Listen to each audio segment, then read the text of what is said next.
เพื่อเป็นการสร้างความเข้มแข็งการบริหารจัดการกลุ่มและเสริมสร้างเทคนิคการผลิตหัตถกรรมจักสานสาเตยบ้านน้ำซักเมืองไซจำพรแขวงบริกรรมไซแม่นเป็นหลักสูตรหนึ่งที่แน่ใส่การเสริมสร้างขีดความสามารถเพื่อสร้างรายรับจากการสารสาเตยและเกิดความยินยงในสมชนมาในตอนเช้าวันที่17มิถุนายน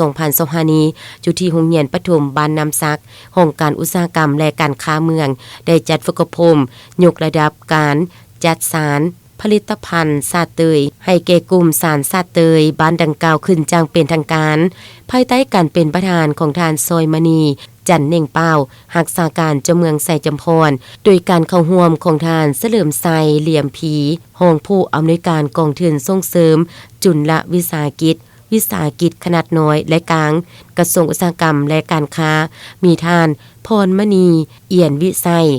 กรรมการพรรคเมืองหัวหน้าห้องการอุตสาหกรรมและการค้าเมือง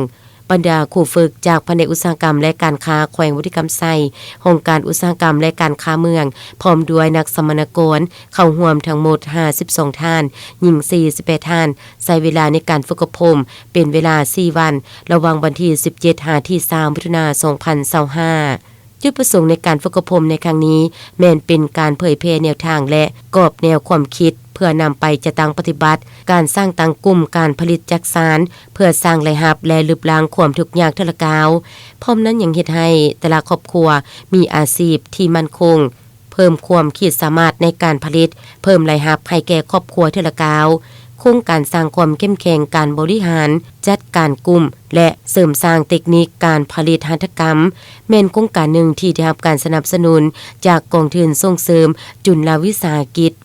กิจขนาดน้อยและกลางซึ่งกระทรวงอุตสาหกรรมและการค้าแม่นการจัดตั้งหลักในการจัดตั้งปฏิบัติโครงการดังกล่าว